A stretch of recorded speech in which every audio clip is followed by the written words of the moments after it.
Hello শিক্ষার্থীরা, আজকের ক্লাসে আমরা শিখব কিভাবে ভাগের মাধ্যমে বর্গমূল নির্ণয় করা যায়। আমি ধাপে ধাপে চারটি সংখ্যার বর্গমূল আপনাদের বোঝাবো কম্পিউটার স্লাইডের মাধ্যমে, যাতে বিষয়টি একদম পরিষ্কার হয়ে যায়। তাহলে চলুন শুরু করি আজকের ক্লাস। আমরা এখানে চারটি অঙ্ক দেখতে পাচ্ছি, অর্থাৎ ক, খ, গ এবং ঘ। প্রথম প্রশ্নটা কিন্তু একটু ছোট, 225। তারপরেরটা আছে 961। তারপরেরটা একটু বড়, 3969। তারপরটা কিন্তু আরও বড়, 10,404। সংখ্যা চারটি কিন্তু আমরা ভাগ প্রক্রিয়ার সাহায্যে বর্গমূল নির্ণয় করা শিখব। খুবই গুরুত্বপূর্ণ প্রশ্ন, কারণ এই টেকনিকগুলো জানা থাকলে কিন্তু আমরা অনেক বড় বড় প্রশ্ন কিন্তু শর্টকাটে অ্যান্সারগুলো বের করে নিয়ে আসতে পারি। তো চলুন আমরা প্রথমে ক নাম্বার দিয়ে শুরু করি। আমরা ক নাম্বার প্রশ্নটা এখানে বসালাম 225। এই সংখ্যাটা ঠিক নিচে আমরা এভাবে একটু বসাবো। ঠিক দেখুন, আমি যেভাবে বসিয়েছি, এই যে দেখুন 2 এর পরে মাঝখানে একটু গ্যাপ রাখছি, আর এখানে 225 বসিয়ে দিলাম, তাই না? এখন আপনাকে যেটা করতে হবে, এই সংখ্যাটার ডান পাশ থেকে বাম পাশে আসতে হবে, অর্থাৎ 2টা করে সংখ্যা নিচে অথবা উপরে দাগ দিতে হবে, যাতে আমাদেরকে একটু বুঝতে সহজ হয়। যেমন আমরা এখানে নিচে দাগ দিয়ে দিলাম, এখানে এক জোড়া নিলাম, অর্থাৎ 2টা করে সংখ্যা। কিন্তু সবসময় খেয়াল রাখতে হবে আমরা ডান পাশ থেকে বাম পাশে যাব, জানো, বাম পাশ থেকে ডান পাশে না যায়, তাহলে কিন্তু মিলবে না। সবসময় খেয়াল করতে হবে আমরা ডান পাশ থেকে বাম পাশে যাব। যেমন ডান পাশ থেকে 2টা সংখ্যা নিলে 25-এর নিচে দাগ, তারপরে একটা সংখ্যা থাকছে, আমরা সেই একটা সংখ্যা নিচে দাগ দিলাম। যদি এখানে আরও বড় সংখ্যা থাকতো, তাহলে কিন্তু এভাবে জোড়ায় জোড়ায় আমরা দাগ দিতে দিতে যেতাম। ঠিক এভাবেই আমরা পর্যায়ক্রমে আরও ভালো বুঝতে পারবো। এবার আপনাকে যেটা করতে হবে, এখানে জাস্ট আমরা এইভাবে একটা দাগ দেব। আপনারাও ঠিক খাতা কলমে এভাবে দাগ দিবেন। দিয়ে আমরা এইখানে এমন একটা সংখ্যা নেব,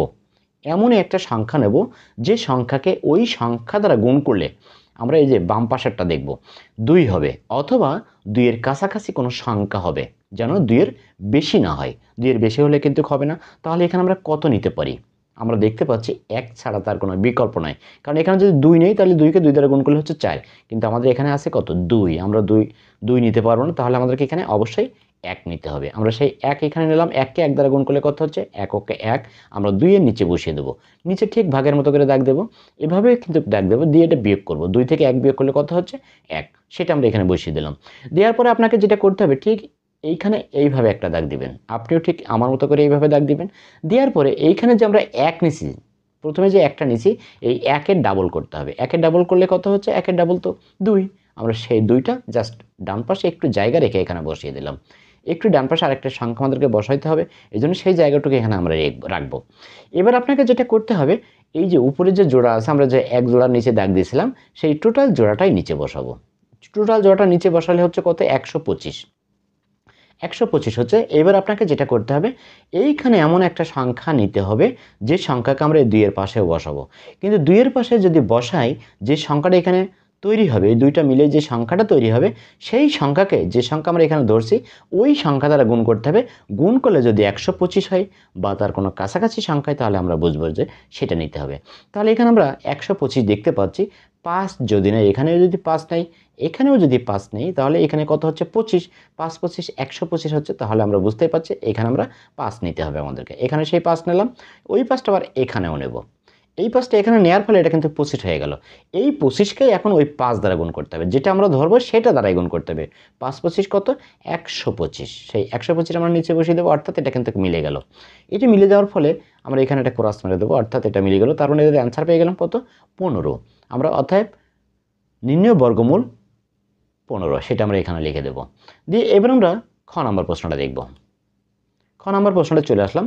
এখানে 961, এখানেও ঠিক আগের মতো করেই বসাবো। একটু গ্যাপ রেখে ডান পাশ থেকে 2টা সংখ্যা রাখলাম, রেখে বাম পাশে একটা সংখ্যা থাকছে সেটা রাখলাম। এখানেও ঠিক নিচে দাগ দেবো। নিচে দাগ দিলে আপনারা চাইলে উপরেও দাগ দিতে পারেন, কোনো সমস্যা না। এখানে 9-এর নিচেও একটা দাগ দেবো। এবার এখানেও ঠিক ডান পাশে ঠিক লম্বাভাবে একটা দাগ দেবো, দিয়ে দিলাম। দিয়ে এইবার আমরা এখানে কত নেব? ওখানে যেমন আমরা 1 নিছিলাম, কিন্তু এখানে কত নেব? 1কে 1 দ্বারা গুণ করতে 1 হচ্ছে, 2কে 2 দ্বারা গুণ করলে হচ্ছে 4। তো এখানে তো 9 আছে, আমরা আরও বাড়াইতে পারি। তাহলে 2 নিতে পারছি, 3 দিয়ে কি 3 3কে 9, হ্যাঁ 3 আমরা নিতে পারছি, কারণ এখানে 9 আছে, আমরা 3ই নেব। আমরা এখানে 3 নিয়ে নিলাম। 3 3কে কত? 9। আমরা 9 নিচেই 9 বসিয়ে দেবো, নিচে দাগ দেবো। দেওয়ার পরে আমরা এখান থেকে 0 পাচ্ছি, তাই না? তাহলে এখানে আমরা কি করতে পারি? এখানে আমরা দাগ দেবো, ঠিক এই যে 3-এর ডাবল আছে, 3-এর ডাবল কত? 6। আমরা সেই 6 বাম পাশে একটু সাইজ করে লিখবো, ডান পাশে একটা সংখ্যা বসানোর জায়গা রাখবো জাস্ট। এবার যেহেতু 9 9 মিলে গেল, আমরা 0 বসাইনি, এই 61 এর নিচে নামিয়ে দেবো। 61 নিচে নামিয়ে দিলাম। এবার দেখুন আপনি এইখানে কোন সংখ্যা নেবেন, যেটা এখানেও বসাইতে হবে। বসালে এখানে যদি 1ও বসান তাও তো কিন্তু 61 হয়ে যাচ্ছে, আবার এখানে 1 বসালে 31 হয়ে যাচ্ছে, তাই না? তাহলে এখানে আমরা দেখতে পাচ্ছি এখানে যেহেতু 61 আমাদেরকে 1ই নিতে হবে, তাহলে এখানে আমরা 1 নেব। খুবই সহজ একটা অঙ্ক। এখানে 1 নিলাম, তাহলে এখানে কত নেব? এখানেও কিন্তু আমরা 1 নেব। নেওয়ার পরে দেখুন 61কে 1 দ্বারা গুণ করলে তো 61 হচ্ছে, অর্থাৎ এটাও কিন্তু আমাদের মিলে যাচ্ছে। অর্থাৎ আমরা এখানেও নিচে দাগ দেবো, দিয়ে ক্রস মেরে দেবো, অতএব বর্গমূল 31। আশা করি বুঝতেই পারছেন। এরপর আমরা গ নম্বর প্রশ্ন সমাধান করব পরের পেজে। আমরা পরের পেজে চলে আসলাম। এবার গ নম্বর প্রশ্নটা এখানে বসিয়ে দেবো। গ নম্বর প্রশ্ন হচ্ছে দেখুন 3969, ঠিক আমরা এখানে ঠিক তাই করব। এই দেখুন দুইটা করে সংখ্যা ডিভাইড করে নিলাম, অর্থাৎ মাঝখানে একটু গ্যাপ রাখলাম। 69-এর নিচে দাগ দেবো এবং 39-এর নিচেও দাগ দেবো। 39-এর নিচে দাগ দিলাম, 69-এর নিচেও দাগ দিয়ে দিলাম। দেওয়ার পরে আমরা ঠিক এই ডান পাশে যেভাবে দাগ দেয় খারাপভাবে সেটা দাগ দিয়ে দিলাম। দেওয়ার পরে এখন যেহেতু এখানে দুইটা সংখ্যা হয়ে গেল, তাই না? এখন 39কে আমরা মনে রাখবো। 39 হতে হবে বা তার কাছাকাছি সংখ্যা যাবে। তাহলে এখানে যদি 5 নেই, আমরা একটু বড় সংখ্যা নিয়ে দেখি। 5 নিলে 5 5 কি যেটা নেবো সেটাকে সেটা দ্বারাই মনে মনে গুণ করবো। 5 নিলে 5 5 25, 6 নিলে 6 7 36, এখানে আছে 39, 6 যাচ্ছে। 7 নিলে 7 7 49, এখানে আছে 49, অর্থাৎ আমরা 7 নিতে পারছি না, আমরা 6 নেব। এখানে আমরা সেই 6 নিলাম। নেওয়ার পরে 6 7 36, 39-এর নিচে আমরা 36 বসিয়ে দেবো, দিয়ে নিচে দাগ দেবো। দেওয়ার পর 39 থেকে 36 বিয়োগ করলে কত থাকছে? 3। 3-এর পাশে ওইটা নামা দিতে হবে, কিন্তু সেটা আমরা করলাম না। এই 6-এর ডাবল কত? 12। আমরা ঠিক এইখানে বসিয়ে দেবো, একটা সংখ্যা লেখার মতো জায়গা রাখছি ডান পাশে 12। এই যে 6-এর ডাবল করতে হয় সেটা কিন্তু এখানে করলাম। নেওয়ার পরে এবার আমরা এই 69 নামাবো। এই 69 নামা দিলে এখন হয়ে গেল কত? 369। 121-এর পাশে কত বসাবো? যেটা এখানেও কিন্তু আমরা নেব, তাই না? নিয়ে এখানে যে সংখ্যাটা সৃষ্টি হবে সেই সংখ্যা দ্বারাই কিন্তু এটা গুণ করতে হবে। তাহলে এখানে আমরা কত নেব? দেখতে পাচ্ছি 3 যদি নেই, হ্যাঁ 3 নিলে হচ্ছে 63, 6-এর পাশে 3 নেব, আর এইখানে আমরা 3 নেব। 3 নিলে কত হচ্ছে? 123। 123কে এখন ওই 3 দ্বারা গুণ করতে হবে। তাহলে আমরা দেখে বুঝতেই পারছি 123কে যদি আমরা 3 দ্বারা গুণ করি 369 পাচ্ছি। ঠিক আমরা 369 এভাবে বসিয়ে দেবো, নিচে দাগ দেবো, ক্রস মেরে দেবো, অর্থাৎ এটাই কিন্তু অ্যান্সার। তাহলে এখানে অ্যান্সার আমরা পেয়ে গেলাম 63। আশা করি আমরা বুঝতেই পারছি। এবার আমরা লাস্ট প্রশ্ন অর্থাৎ ঘ নম্বর প্রশ্নটা সমাধান করব। গ নম্বর প্রশ্নটা দেখুন 10,404। খুবই কঠিন একটা প্রশ্ন, দেখে অনেক বড় প্রশ্ন মনে হচ্ছে, তবে আপনি নিয়ম জানলে একেবারেই সহজ। আশা করি একটু ধৈর্য সহকারে দেখুন, তাহলে বুঝতেই পারবেন। আমরা প্রশ্নটা ঠিক বসিয়ে দেবো। এখানে দেখুন প্রথম দুইটা সংখ্যার একটু গ্যাপ রাখলাম, তারপরে দুইটা সংখ্যা, লাস্ট একটা সংখ্যা থাকছে। তাহলে আমরা এখানেও ঠিক ডান পাশ থেকে দাগ দিয়ে নেব, এখানেও দাগ দিয়ে নেব। দেখুন এখানে ডাবলের নিচে দাগ দিলাম, এখানে ডাবলের নিচে দাগ দিলাম, এখানে এককের নিচে দাগ দিলাম, অর্থাৎ একটা সংখ্যা বলে আমরা একটা দাগ দিলাম।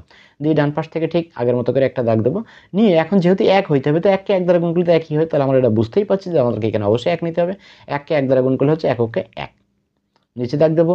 1 থেকে 1 বিয়োগ করলে তো 0 হচ্ছে, তাহলে আমরা এখানে একটা দাগ দিয়ে নেবো। এই যে 0,4 বসিয়ে দিলাম, এখানে 0,4 আর এই যে 0,4, দেখুন আমরা এখানে এবার দাগ দেবো।